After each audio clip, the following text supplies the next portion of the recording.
Hiya, welcome to Oban, the SW Highlands. Quite windy, quite overcast. Well, I've got a couple of things running through my head. What the hell is that thing up there? And who put it there? It seems really out of place. Let's go and find out.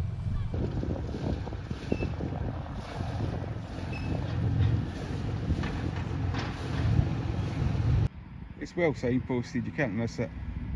Up there.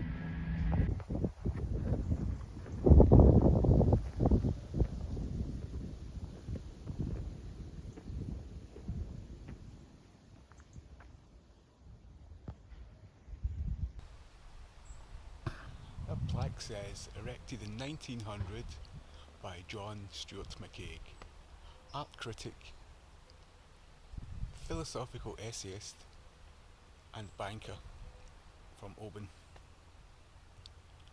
I've got a feeling he was a banker first and foremost. Not many art critics could afford to erect something like this.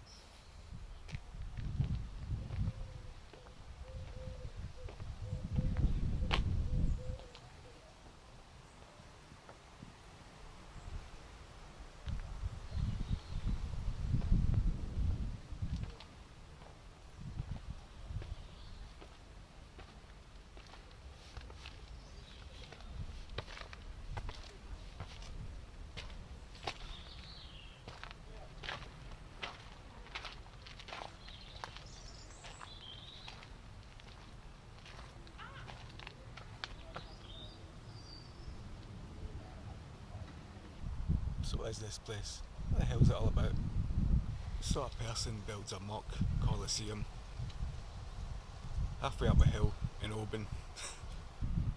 Seems a bit weird to have this here, but strange. Well, he certainly picked a nice spot for it, that's for sure. Look.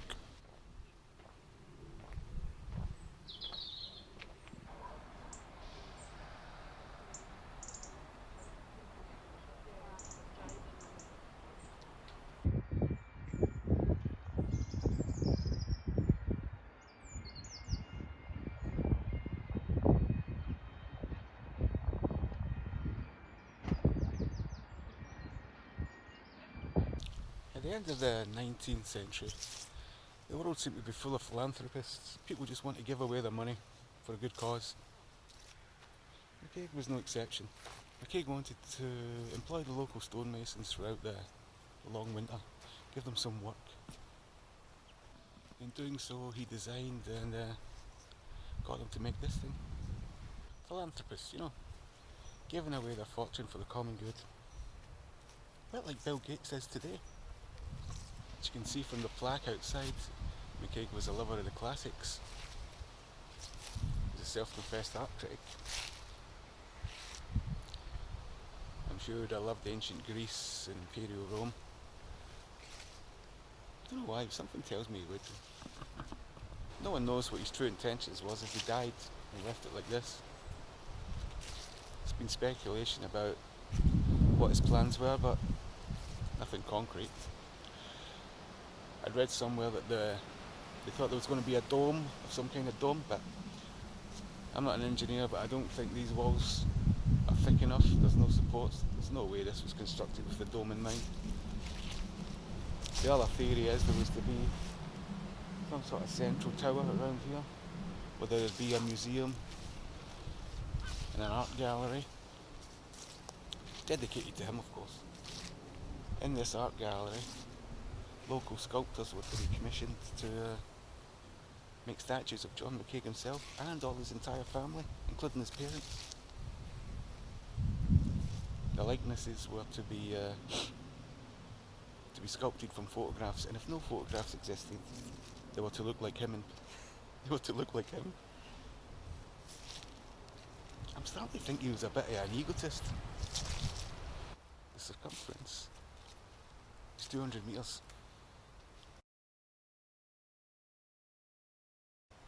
And there are 94 arches. After he died, when his will was opened, there was a substantial amount of money left to finish building work here. And And also there was a yearly allowance, quite a lot actually. But all his heirs must have gotten together and said, you know what, old John was clearly nuts. Let's buy a cruise to Jamaica. And the whole thing got patched. And that's why it's still in this condition. It is a listed building, so it can't be demolished. I'd have loved to have seen it finished though. And that was McCaig's Tower, as it's known around here, or McCaig's Folly, as it's known in other places. A folly is an act of foolishness, maybe. An architectural folly is, for those who don't know, it's basically an unnecessary, costly building work that is of little or no importance or value. I don't think they like that around here. I think they quite like it, and I've got to be honest, I like it as well. But that's not the only curiosity up high in the hills above Oban. There's a few other things. I mean, I wonder what they were smoking in the 19th century around here, because I want some. Let's go and see if we can find it. Before heading up there, we'll have a wee wander around the promenade of Oban, or the harbour. It's quite pretty. Yeah, it's really nice.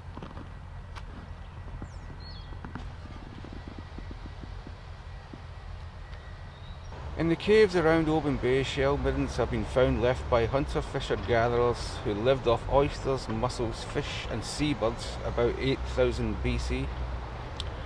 Archaeologists have also discovered harpoon scrapers and limpet scoops made of bone and antlers from red deer, which some have described as representing an Obanian culture amongst the earliest in Scotland. Early human bones were also found in these caves. Dr. Johnson came to Oban and found a tolerable inn. Wonder if he got pissed up. While in 1814 Sir Walter Scott wrote about Dunolly Castle, I have seldom seen a more romantic and delightful situation, and described Oban as a town of some consequence. The composer Mendelssohn came to Dunolly House in 1829 and later wrote his Hebrides Overture, which was inspired by Fingal's Cave on Staffa. Blah blah blah, William Wordsworth, blah blah blah, J.M.W. Turner, blah blah blah. Ian Crichton Smith taught at Oban High School. Not too bad, eh? The Kings.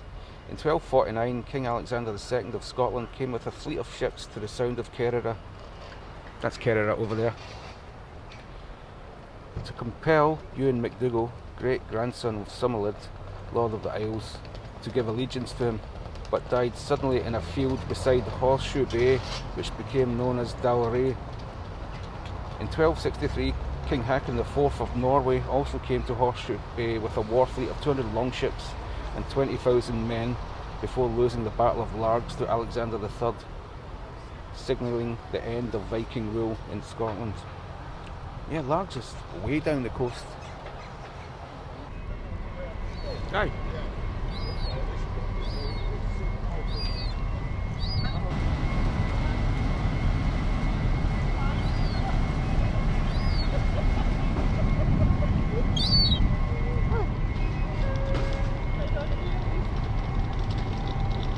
Your friend.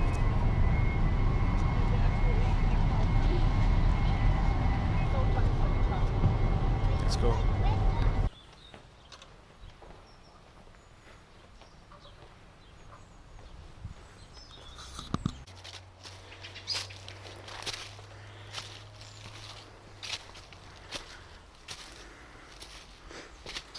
I'm on some kind of path, but I don't know where it leads to.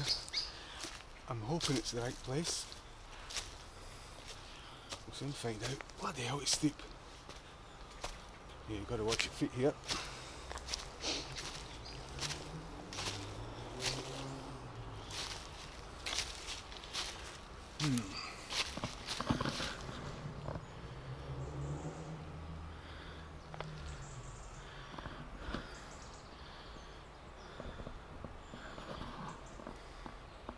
A friend of mine always said, if in doubt, go right, so I'll go left.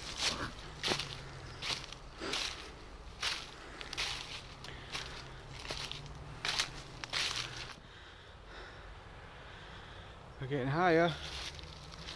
I'm not sure we're going in the right direction. I'm going right now.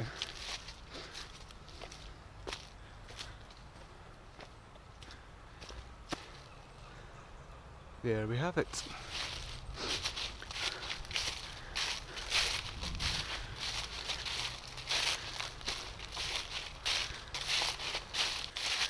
Oh, there's not much left at all, is it? Not much left at all.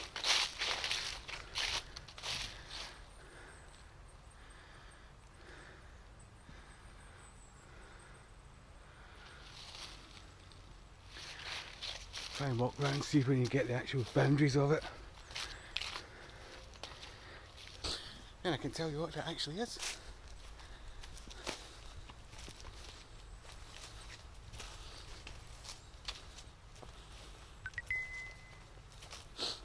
Oh, the Apple Watch. Tells me to stand up. I'm going to smash it if it tells me to stand up after that.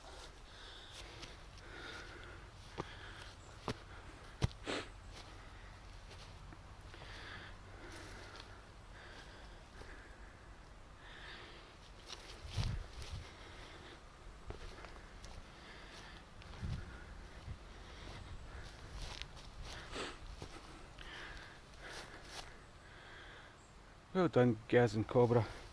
Couple of fannies.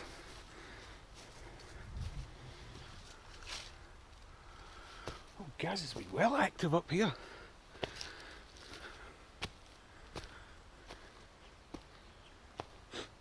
He's even got coloured spray paint.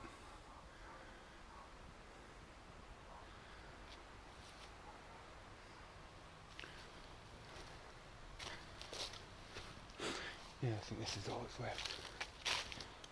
Well, this seems to be all that's left. It's hardly Angkor Wat, but it is curious as to what was going through people's heads at the end of the 19th century.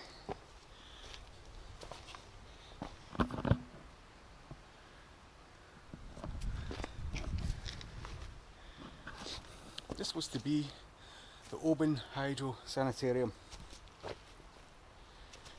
Now at the time, all the fashions and trends of the Victorian age, water therapy was the in thing. Different temperatures, different pressures, sea water, baths, all that stuff. So, the biggest thing that happened to Oban was the coming of the railway. The railway terminus just down there, because Oban is the gateway to the islands. I think you saw that from the tower there. A lot of ferries coming and going, like various islands, the near islands and the far outer Hebrides. It's like a 6-hour boat ride across some pretty stormy waters at times. Yeah, so the railways arrived, and that gave the newly wealthy people like down the road in Glasgow and Edinburgh access to Oban and the islands. I mean, they had it before, there's obviously been a road, but the age of rail was in full steam ahead, forgive the pun. And people from far down London way would be coming up to visit the curious Highlands and Islands of Scotland. So a group of Glasgow businessmen got together and formed a consortium to build this massive hotel and spa. Unfortunately for them, it all went a bit pear-shaped. They ran out of money, the bank wouldn't give them any more, and it was left to the elements. The local people would pilfered all the stones for their own houses, but it was in a much grander. It wasn't yet complete, but the whole outside shell was up. Obviously, the internals weren't done, but the whole outside was up and looking nice. I've only seen one picture of it. It looked nice. It looked like dominated the skyline of Oban. And if those trees weren't there and we were a bit higher, you'd get a cracking view of the bay, just like we got from the tower. And you can see by the graffiti some of the locals come up for a wee spray paint, probably a couple of bottles of Mad Dog, a few spliffs, then following their arse on the way down.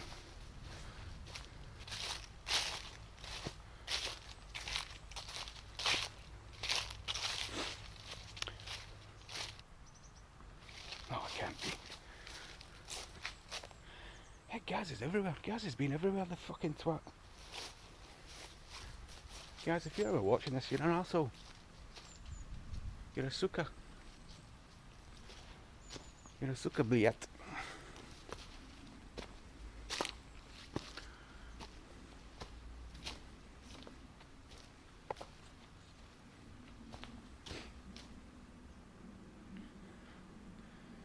Yeah, anchor what, huh?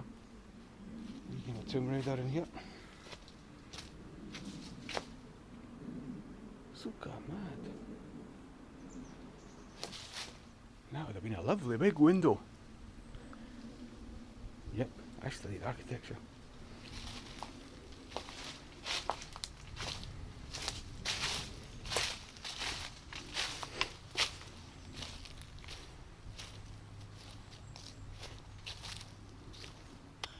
The Oban Hydro Sanatorium.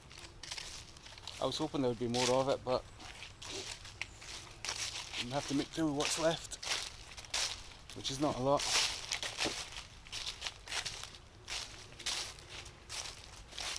The upper floor here has a cracking view, I'm sure. And all these trees would have been cut down to give the guests, the wealthy patrons, smashing view out there. Especially in summer.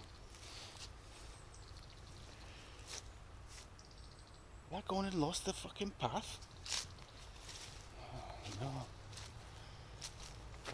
Just double check around here, there's nothing more.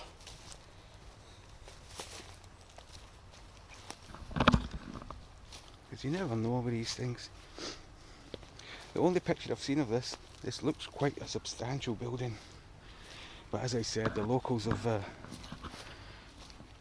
robbed it. Robbed the stones for their own purposes. Which you can't blame them, it was just going derelict, why not take it? Oh yeah. There is a path, but this is not the one I came.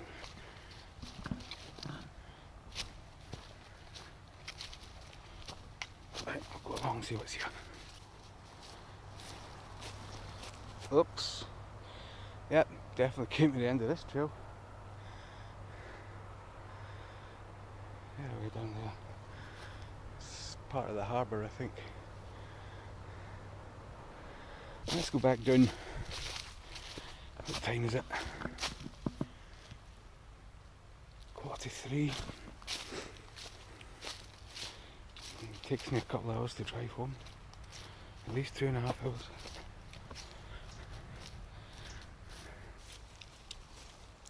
Still curious to see though. I wasn't aware of it until a few weeks ago. Yeah, I was reading up about the McCaig Tower and this popped up. So I thought, well, two birds, one stone. Let's do it. But I've had enough. Time to go. I'm starving. I reckon Oban's got some fantastic seafood. Then it's pricey though. Everyone laughs at Scottish food, but see the fresh produce is excellent. But it's on a par with anyone else. Lobsters, oysters, shellfish, fish, the lamb, the beef. It's all good stuff. It's just we happen to all just add fat and salt to it and put it in pies. Right, we are descending. This is treacherous. This is treacherous. All the leaves are covering the path. I can't see where I'm putting my feet. Oh, someone's burning peat. Someone's burning a peat fire. I can smell it. That takes me back. That takes me back. Summer's in the Hebrides.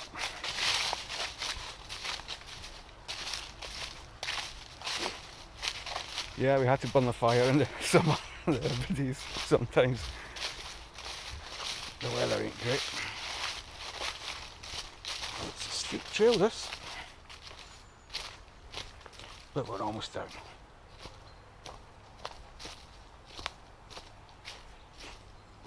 It's not an easy thing to spot from the road either. I drove past it and I didn't even notice it. I'll show you what I mean when we get down.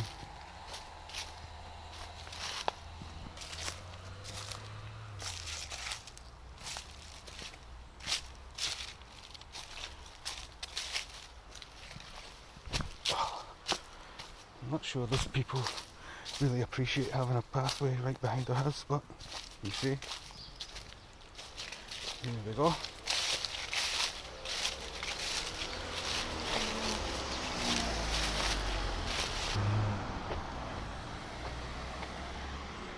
That's it. It's way up behind that, and that's the fire. Lovely smell. I think this is Rockfield Road, and like I say, it's really easy to miss.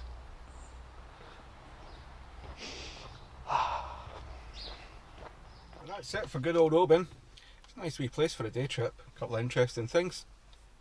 There is more, but I think there's a castle about a mile north, but it's closed.